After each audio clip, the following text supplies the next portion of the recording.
আসসালামু আলাইকুম রহমতুল্লাহ বারকাত। আমরা সবাই জিততে চাই,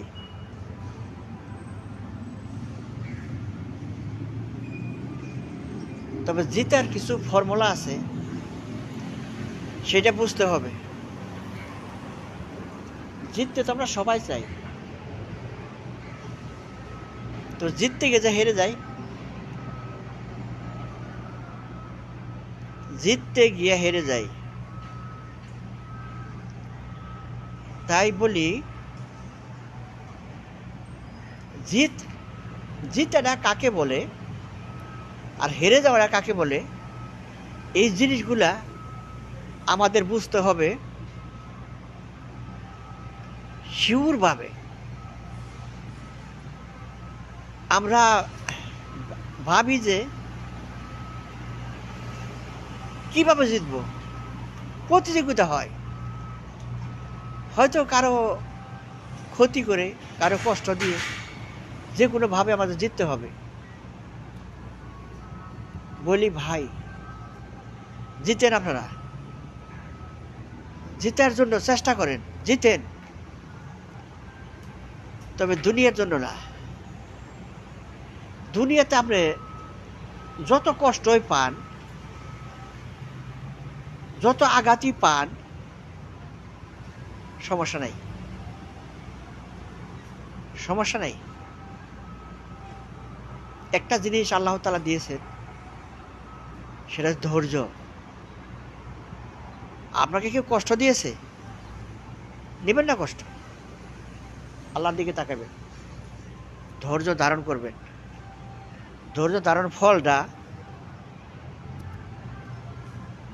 দুনিয়াতে পাইবেন না, আর দুনিয়াতে পাওয়ার দরকারও নেই,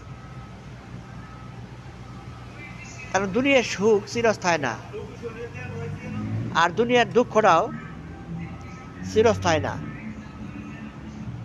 ভাই, বয়সটা কম হয় নাই, সারা জীবন জিততেই চেয়েছি, মানুষের ভালোবাসা চেয়েছি।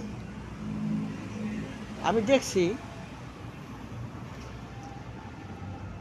মা, আমার মায়ের তো হারাইছে আমি 89 সালে,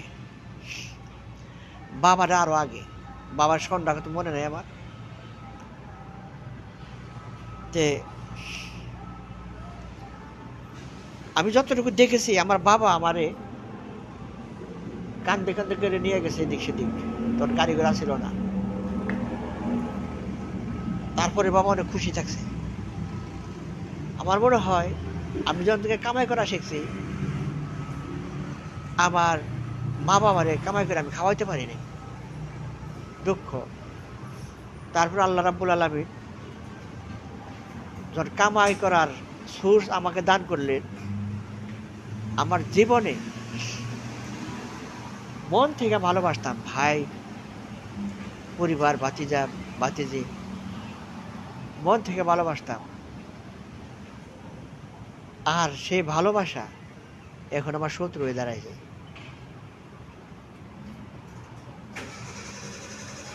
এই দুনিয়ায় আপনার সম্পদ ছাড়া, আপনার কেউ ভালোবাসবে না। সন্তান কোন, স্ত্রী কোন, যত কিছু কোন, আপনার সম্পদ আছে, আপনাকে ভালোবাসবো। আপনার সম্পদ নেই, আপনার কথা মনেও করবো না। আপনি মন প্রাণ দিয়ে ভালোবাসছেন, এত পরিমাণে ভালোবাসছেন, সেটা আপনি জানে। কিন্তু যাদের জন্য ভালোবাসছেন, এক মুহূর্তের একটু ভুলের কারণে আমরা সারা জীবনের ভালোবাসা ভুলে যাব। আপনার চোখ দিয়ে থর থর থর থর করে পানি করবো, বুকের ভিতর ধর্মর ধর্ম করে কাঁপবো, একটু অনুশোচনাও করবো না। তারা এটাই ভাববো যে ভুলটা আপনারই।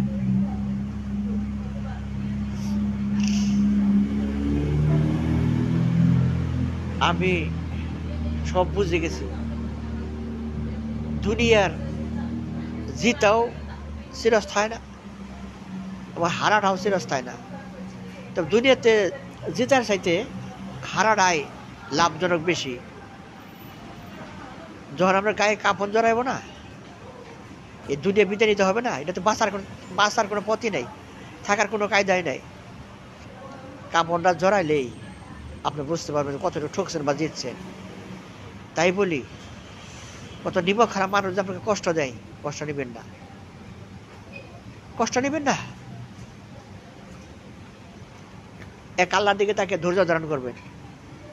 হয়তো তারা ভাববো আমারে ভয় পাইছে, ও বুকার জগতে বাস করে।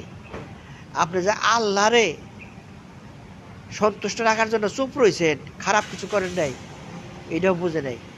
এটা ফলটা আল্লাহ রাব্বুল আলামিন আপনাকে দিব। তাই কিছুক্ষণ কথা বললাম ভাই, যদি কোনো রকম ভুল ত্রুটি হয়ে থাকে ক্ষমা করে দিবেন। আর যে কথাগুলো ভালো লাগে তাহলে সামনে এগিয়ে নিয়ে যাবেন। আসসালামু আলাইকুম রহমতুল্লাহ বারকাতুহু। আল্লাহ হাফিজ।